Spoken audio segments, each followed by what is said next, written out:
بسم اللہ الرحمن الرحیم۔ السلام علیکم ناظرین، میں نعمان فرید ہوں اور آپ میرا یوٹیوب چینل دیکھ رہے ہیں۔ آپ لوگوں کا بہت زیادہ شکریہ، آپ لوگ نے اپنا قیمتی وقت میری ویڈیو دیکھنے کے لیے نکالا۔ دعا ہے کہ اللہ رب العزت آپ کو اور آپ کی فیملی کو اپنے حفظ امان میں رکھے اور آپ اپنی فیملی کے ساتھ خوش و خرم زندگی گزاریں، آمین ثم آمین۔ ناظرین، 2000 کیس میں جو زہرا اور اس کا مبینہ طور پہ ظہیر کا نکاح پڑھانے والا وکیل تھا،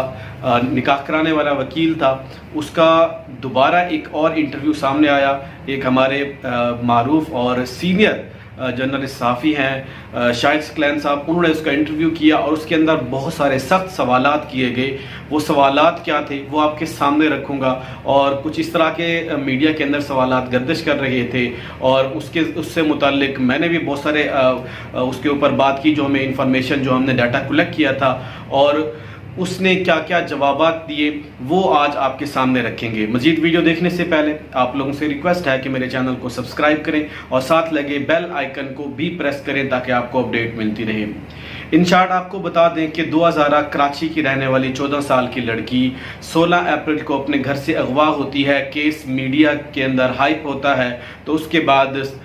10 دن کے بعد پتہ چلتا ہے کہ اس نے لاہور کے ایک ظہیر نامی شخص سے نکاح کیا، مبینہ نکاح کیا ہے۔ تو اس کا نکاح نامہ سامنے آتا ہے، پھر کیس کی پروسیڈنگ آگے بڑھتی گئی، پتہ چلا پولیس نے اسے جو ہے وہ بازیاب کرایا، اور اس کے بعد بازیاب کرنے کے بعد 2000 کا انٹرویو آیا۔ انٹرویو کے اندر اس نے واضح طور پہ کہا کہ میں اپنی مرضی سے یہاں پہ آئی ہوں، میں کوئی قیمتی سامان لے کے نہیں آئی۔ یہ تمام باتیں ہونے کے بعد اب 2000 کا جو ہے والد لاہور پہنچا، وہاں پہ انہوں نے یہ کیس کرنے کے لیے اپنا پلان تیار کیا، جس طرح آپ لوگ چاہ رہے تھے کہ وہ پہلے بہت پہنچے، وہاں پہ پہنچے۔ اس کے بعد یہاں پہ جو سندھ ہے کراچی کی عدالت میں، وہاں پہ بھی انہوں نے کیس کیا، اور کیس کرنے کے بعد جو ہے وہ چلان پیش کیا گیا۔ چلان کے اندر 2000 کی جو ایج تھی وہ 14 سال ہی بتائی گئی۔ یہ تمام کیس چلا، اور پھر تمام باتوں کے اندر بہت سارے ایسے سوالات تھے جن کے جوابات جاننا چاہتے تھے آپ لوگ، اور ہم سب جاننا چاہتے تھے۔ اور جو وکیل تھا وہ اس کے بارے میں، جو اصغر علی ہے جو ان کا کزن ہے ظہیر کا، اس نے انکشاف کیا تھا کہ یہ ایک ان کا جاننے والا ہے، ایک عادی مجرم ہے، پہلے بھی ان کے چچا اور باقی لوگ اس طرح کی شادیاں کر چکے ہیں، اور یہی ایک شخص ہے جس نے ان کی شادیاں کروائی ہیں۔ لیکن اب جب شاہد ثقلین نے، ہمارے سینئر بھائی ہیں، انہوں نے جب یہ انٹرویو کیا تو ایسے سخت سوالات پوچھے۔ وہ سوالات تمام میں آپ کے سامنے رکھتا ہوں۔ پہلا تو مولوی کے بارے میں بات کی کہ وہ جو نکاح کہا تھا، اس نے کہا، انکار کر دیا کہ میں نے نکاح پڑھایا ہی نہیں۔ تو اس کے جواب میں اس نے کہا کہ پولیس نے غلط مولوی کو، سیم نام کے غلط مولوی کو اٹھا لیا۔ تو یہاں پہ اس نے کہا کہ میرا ابھی رابطہ ہے اس سے اور میری بات چیت ہوتی ہے، کیونکہ میں نے کانٹیکٹ نمبر لے لیا تھا اس مولوی سے، اور سیم نام کا مولوی جو تھا وہ اور مولوی کو وہاں پہ انہوں نے اٹھا لیا۔ تو صاف ظاہر ہے اس نے انکار ہی کرنا تھا، اور کیا کرنا تھا جب تو اس کو اس کیس کا پتہ ہی نہیں تھا۔ اور اس کے بعد اس بات پہ بات آئی۔ دوسری بات یہ کہ میں نے آپ کو ایک انٹرویو سنایا تھا مولوی کا، کہ اس نے کہا میرے پاس آئے ضرور تھے تو میں نے نکاح نہیں پڑھایا، اس طرح کی باتیں گردش آئی۔ یہ دو الگ ہیں، اگلی ویڈیو کے اندر انشاءاللہ اس کو ڈسکس کریں گے۔ یہ دو باتیں جو ہے اس کے اندر کچھ ایسی کھچڑی ہے یا کچھ ایسا شک ہے جو ابھی تک اس کو جو ہے پورا پتہ نہیں چل سکا کہ اس کے اندر اور سٹوری کیا ہے یہ مولوی کے بارے میں۔ لیکن جو اس نے اپنے انٹرویو میں بتایا کہ پولیس نے ایک اور مولوی کو اٹھا لیا تھا۔ اب چلتے ہیں دوسرے سوال کی طرف۔ اسے سوال کیا گیا کہ دعا زہرا اور ظہیر احمد آپ کے پاس وہاں پہ بار کونسل میں آئے تھے؟ تو اس کے جواب میں انہوں نے کہا تھا جی ہاں، لیکن اس کے اوپر الزام تھا کہ یہ ان کا پرانا جاننے والا ہے، بشیر کا جو ظہیر احمد کا بھائی ہے، یہ پرانا پاپی ہے، اس طرح کے وہ پہلے کام کر چکا ہے۔ تو اس کے جواب میں انہوں نے کہا کہ جی نہیں، میں پہلی دفعہ ملا ہوں، اور اس کے بعد جب میں نے ان سے تمام چیزیں واضح طور پہ پوچھیں تو انہوں نے کہا کہ ہم اپنی مرضی سے، میں کراچی سے لاہور آئی ہوں اور اپنی مرضی سے آئی ہوں۔ ٹیکسی کا کرایہ بتایا کہ 22,000، تقریباً 21-22,000 کرایہ تھا، وہ ظہیر احمد نے ادا کیا، اور دوسری اس کے اوپر بتایا کہ اس کے بھائی کے بارے میں سوال کیا گیا کہ وہ اس کا ماسٹر مائنڈ جانا جاتا ہے، تو اس کو ڈیفینڈ کرتے ہوئے وکیل نے کہا کہ اس کو تو پتہ ہی نہیں تھا، میں نے ان سے نمبر لیا، انہیں کال کی اور انہیں بلایا یہاں پہ، جب وہ آیا تو وہ شوق رہ گیا، اور اس کے بعد پتہ چلا تو جب آپ لڑکی اس طرح آ جاتی ہے، آپ کو پتہ ہے کہ کیس ہو جاتا ہے، تو ہم نے اپنے آپ کو پروٹیکٹ کرنے کے لیے یہ پھر نکاح جو ہے وہ اس کو جاری رکھا، پھر اس کے بھائی نے ان کی مدد کی ہے۔ تو ایک سوال کا جواب یہ آیا۔ پھر دوسرا سوال یہ کیا سکلین صاحب نے، شاہد سکلین نے، کہ لڑکی کی عمر ہم سب کو لگتی ہے، آپ لوگوں کو لگتی ہے، پکچر کے اندر، ویڈیو کے اندر باقاعدہ طور پہ لگتا ہے کہ لڑکی جو ہے وہ نابالغ ہے اور وہ 14 سال کی لڑکی ہے، کم سن اور مائنر لڑکی ہے، تو آپ لوگ والی کے بغیر اس کا نکاح کیسے پڑھا سکتے ہیں؟ تو اس کے جواب میں اس نے کہا کہ پہلے تو ظہیر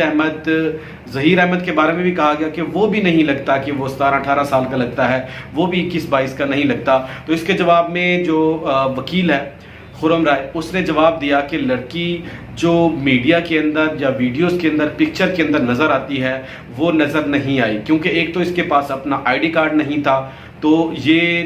دیکھنے سے لگتی تھی واقعی جو ہے یہ بالغ اور 18 سال کی ہے۔ لکنگ وائز میں نے جو آبزرویشن دی ہے اس کے مطابق جو ہے میں نے ان کا نکاح پڑھایا، اور دوسرا جو ہے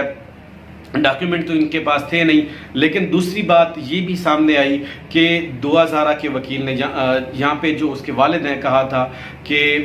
وہاں پہ جو میڈیا کے اندر پہلے اس نے اپنا انٹرویو دیا تھا، اس وکیل نے، خرم رائے نے، کہ میں نے اس سے اس کی ایج پوچھی، تو ایج پوچھنے کے بعد اس نے مجھے بتایا کہ میری ایج ڈاکیومنٹ کے اندر 16 سال ہے، لیکن میرے والدین نے کم لکھوائی ہوئی ہے، میں 18 سال کی ہوں۔ تو ناظرین یہ بات جو ہے وہ سامنے آئی۔ اس کے بعد اگلا سوال یہ بھی کیا گیا کہ آپ کے اوپر الزامات ہیں کہ آپ ان کے پرانے جو ہے وہ ان کے آپ لوگوں کے تعلقات ہیں، یارانہ ہیں، تو اس کے جواب میں انہوں نے کہا کہ میں پہلی دفعہ ملا ہوں اور میرا کبھی بھی ان کے ساتھ جو ہے وہ تعلق نہیں تھا۔ پھر اس کے پروفیشنل کے بارے میں بات کی گئی، اس کے بارے میں اس نے واضح طور پہ جواب دیا کہ میں ایک پروفیشنل وکیل ہوں، اور دوسرا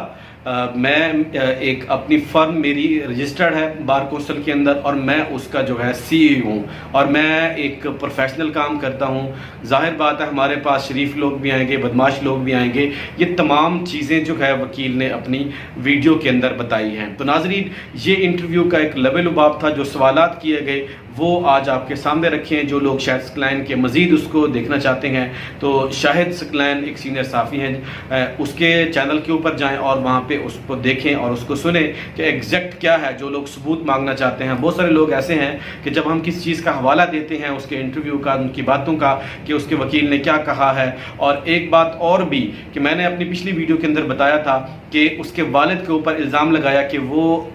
انٹرنیٹ کے اوپر غلط کام کرتا ہے، میم کے غلط دھندا کرتا ہے اور اس کے تھرو وہ پیسے کماتا ہے، تو یہ بات اس کے اوپر الزام لگایا گیا۔ تو اس نے واضح طور پہ وہاں پہ آئے اور اپنے سسٹم کے اوپر اپنی ایک سیلری بتائی، کام بتایا کیا کرتا ہے، ویب جو ڈیولپمنٹ ہے، مینجمنٹ کا یہ کام کرتا ہے، یہ سارا کچھ اس نے واضح طور پہ بتا دیا، اور اس کا جو جھوٹ تھا اس کو بے نقاب کر دیا۔ اب بہت سارے لوگ اس کو کہہ رہے ہیں کہ ہمیں اس کا لنک سینڈ کریں یا اس طرح کریں۔ دیکھیں بھائی، اب اتنے سارے لوگ ہوتے ہیں، اب کس کو ہم لنک سینڈ کریں؟ اگر آپ کو وہ ہے آپ مجھے میل کریں، اگر آپ کو کچھ مسئلہ ہے تو میں آپ کو اپنا وہاں چیزیں جو ہے پرووائڈ، اور لنک جو ہے وہ سارا کچھ جو وہ سورسز ہیں وہ پرووائڈ کر سکتا ہوں۔ ایسی بات نہیں ہے کہ ہم نے سنی باتوں پہ وہ کی، ہم اتھینٹک سورس سے اپنی جو نیوز ہوتی ہے وہ آپ لوگوں کے ساتھ شیئر کرتے ہیں۔ تو آج کے لیے اتنا ہی، اپنا خیال رکھیے گا، اللہ تعالیٰ ہم سب کا حامی ناصر ہو۔ السلام علیکم۔